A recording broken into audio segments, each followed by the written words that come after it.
All right, we're here with Dennis LEEFLANG. Woo! A new California resident. He moved to California this year. Ex-New Yorker. Ex-New Yorker. I was so proud to be one, and I let it go. He let it go. Just to be here at Jam Night, right? Yes. Yeah.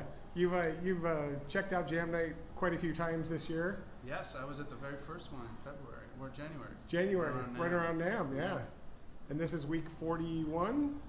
I've probably been to about 20 of them. Yeah, as a spectator, and this is the first time that you're performing tonight.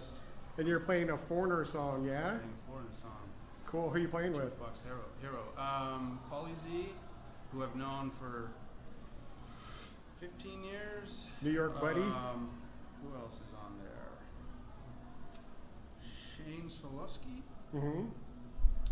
And Walter Eno is playing keys. Nice. And there's also a guitar player, but I'm afraid I forgot his name. Well, we can edit that in later. Yeah. Yeah, we'll add in some footage too. Sure. Yep. So, what have you been up to? I've been moving, which was a project. Still not finished. Got a lot of stuff still in storage, but playing with a country act, believe it or not, which is refreshing. Liam, right? Yeah, Liam Mogan. He's taken off. It's fun. It's really, country was never on my radar until it was thrown in my lap, and I have a bunch of friends that play country, and it's really just rock with, different vocals. Right. So yeah, it's been fun.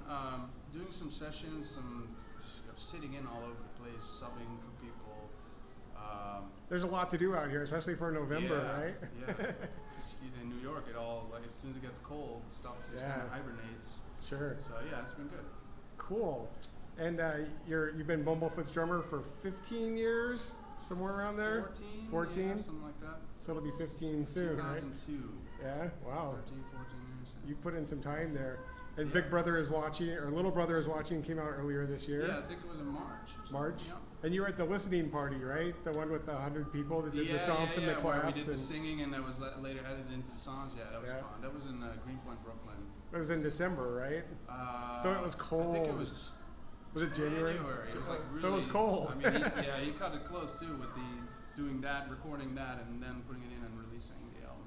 What's it like working with such a guitar virtuoso genius? Well, obviously type? it's a privilege and an honor, and I have always kind of wondered why, because I'm nowhere in his league playing wise, but we just kind of hit it off because I tend to not overplay, which he actually encourages me to sometimes overplay, but I show up on time, prepared, sober. So that tends to work. He's had some trouble with other drummers, and I don't know. We just had this click, and we jammed once, and he's been asking me ever since. So that's we've awesome. done some really cool stuff. We've been around the world together. Sure, you played with Yngwie on the Guitar Gods tour last year. Last summer, that was fun. And you played together in Lita Ford a couple years back too, yes, right? 2009.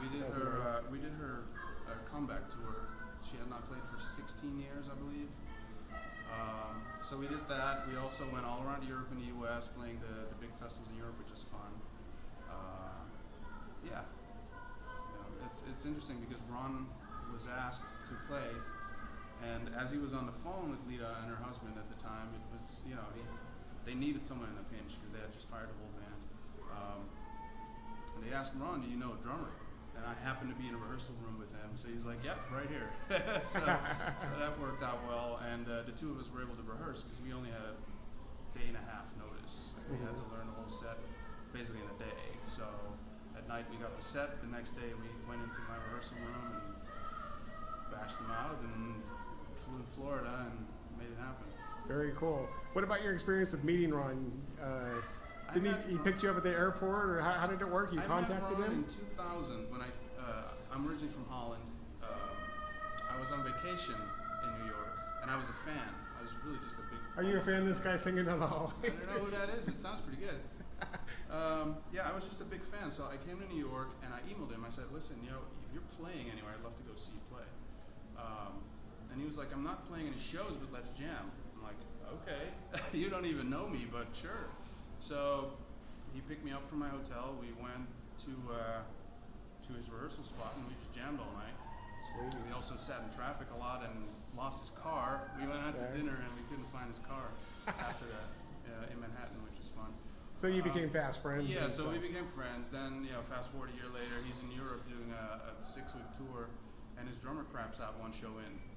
So he calls me up, and I'm actually on tour with another band, just finishing up a small tour in Germany, and I get a call from a French number that I didn't know, which was one of the crew of that tour, and he asked me, hey, can you fly to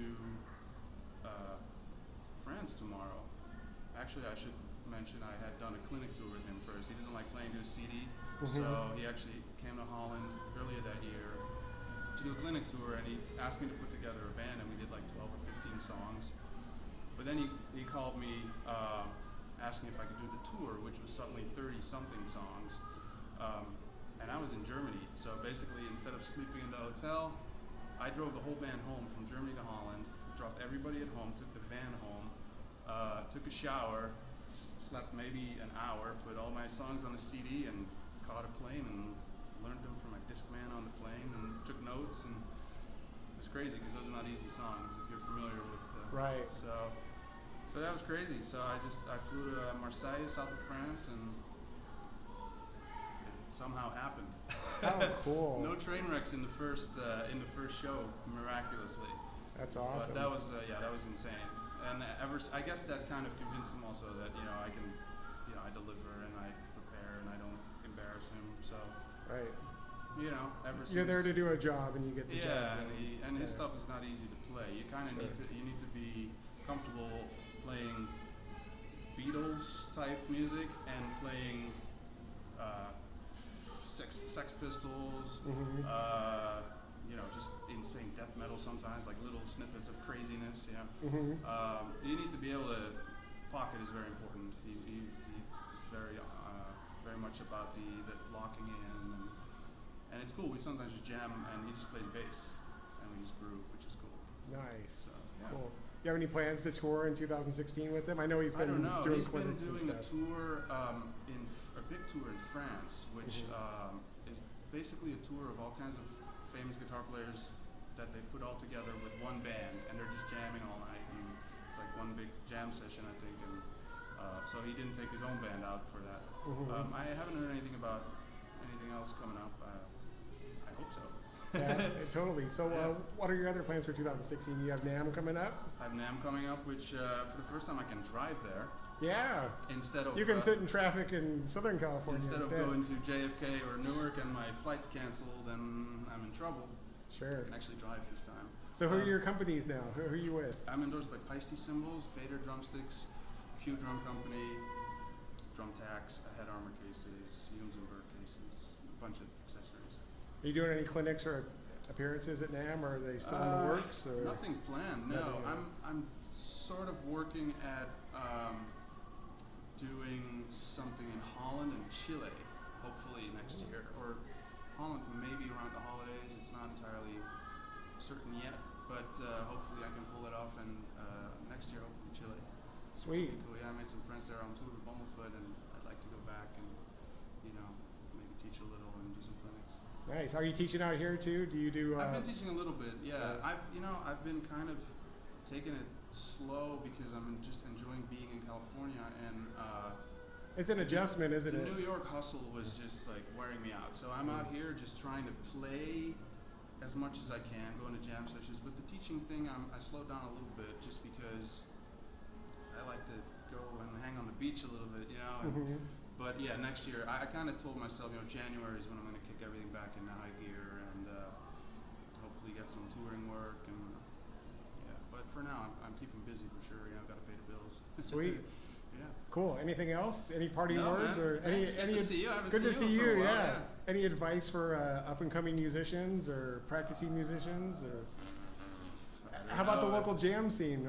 What are your thoughts on? I mean, it's interesting because I lived in New York for 11 years, and now I'm in LA. I've been here 5 months.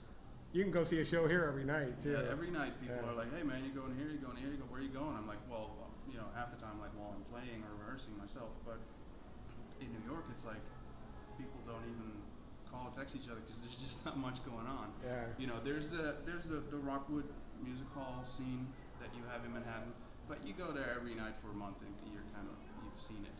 But here there's something new every night, and And every genre too. It's a lot of people think, oh, LA hair metal. There's a lot of jazz, a lot of good funk blues going on here. You have MI right across the street Yeah. too. Did you see Stu Ham play tonight? No, I missed him. I came in right Stu after. Ham and Jeff Bowders. All right, well, we can watch it on video. Sure, later. you have it. All right, Show cool. me. Well, thanks, Dennis. Thanks, Sweet, Jim. man. All right. Right on. Please welcome for the first time to the Ultimate Jam, Dennis LEEFLANG. Yeah!